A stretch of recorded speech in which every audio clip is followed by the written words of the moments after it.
ఉద్యోగాల కంటే మీరు చూస్తుంది ఇప్పుడు ఎట్లయితే సొమ్మొకంది సోకొకంది అన్నట్టు అయిపోయింది. ఇవాళ నర్సింగ్ ఉద్యోగాలకు నోటిఫికేషన్ ఇచ్చింది మనం, పరీక్ష పెట్టింది మనం, సర్టిఫికెట్లు వెరిఫై చేసింది మనం, ఉద్యోగాలు ఇచ్చే టైంకు ఎలక్షన్ కోడ్ వచ్చింది, మనం అంతా చేస్తే ఈయన పోయి పంచి నేనే ఇచ్చిన అంటాడు. కానిస్టేబుల్ ఉద్యోగాలు అంతే.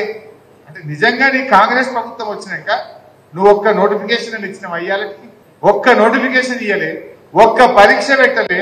కానీ మనం చేసిన దాన్ని పట్టుకొని మేం చేసినామని చెప్పి ఇవాళ డబ్బా కొట్టుకునేటువంటి ప్రయత్నం వాళ్ళు చేస్తున్న విషయాన్ని కూడా మీరు ప్రజల్లో చెప్పాల్సినటువంటి అవసరం ఉంది.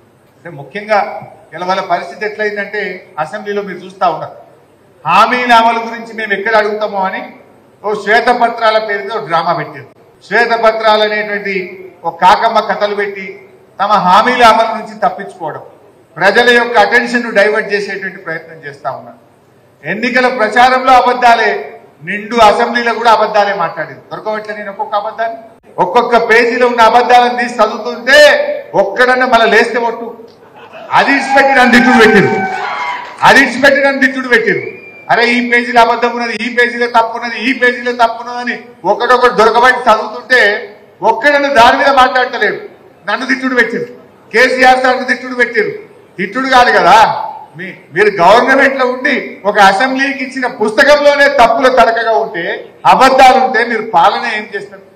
ఆనాడు ఎలక్షన్ ప్రచారంలో అబద్ధాలే, ఇలా గవర్నమెంట్ లోకి వచ్చాక కూడా అబద్ధాలు తప్ప నిజాయితీ లేదు.